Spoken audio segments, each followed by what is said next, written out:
आग लग जाए शेर के साथ।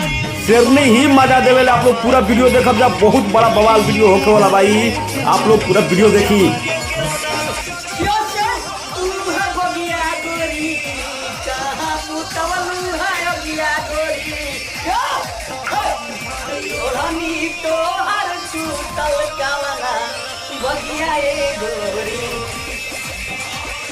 एकदम आग लगा के रख दिले हरी हरी ओढ़नी जी। आप लोग के बता दी कि एगो छोटा चैनल से रिलीज भइल रहे 8 दिन पहले।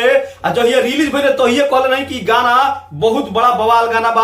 आप लोग हमारे वीडियो देख सकत नहीं। आप लोग से कहले भी रही कि जौन छुछुनर बोलत रह कि 3 घंटा में 100 के आइल बाटे व्यूज। हमें कहीं के कहले रही कि देखो सो ई गाना बहुत बड़ा गाना बा। और जब जब भैया कजरी गाना गावे एकदम सुपर डुपर हिट ब्लास्ट होला। और इहो गाना ब्लास्ट होई। और कहीं के मार चाव चाव चाव चाव कैले रह कि तबला की 1 घंटा में 1 मिलियन मिलल रहे।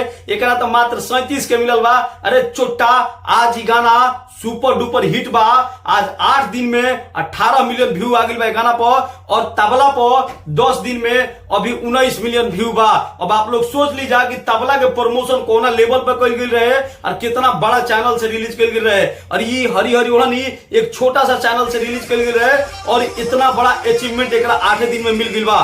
तो आप लोग कौन गाना ज्यादा पसंद बा हमारा कमेंट बॉक्स में जरूर बताइए। लेकिन मुकाबला दोनों के दूर दूर तक नहीं है जी। हाँ, अब रुआ मिला सकत नहीं, रुआ लोग सब कुछ बता देनी। हम हमारू रिव्यू वीडियो नहीं खींचे देख ले तो जाके देख सकत नहीं। जो हम कहले रही कि गाना बवाल मचाई। अगर 1 घंटा में 37 के दिखावता चाहे 100 के दिखावता, एक मतलब ए पर इतना ज्यादा व्यू बा कि यूट्यूब के अपडेट करे में भी टाइम लगी। आप लोग जाके वीडियो का हमारा चैनल पर देख सकत नहीं जा। बाकी अगर हमारे चैनल के साथ नहीं जुड़ल तो बड़का बिहारी भोजपुरी के बेटा भोजपुरी में बात करे वाला बिहारी के साथ आप चैनल सब्सक्राइब करके जुड़ सकत नहीं।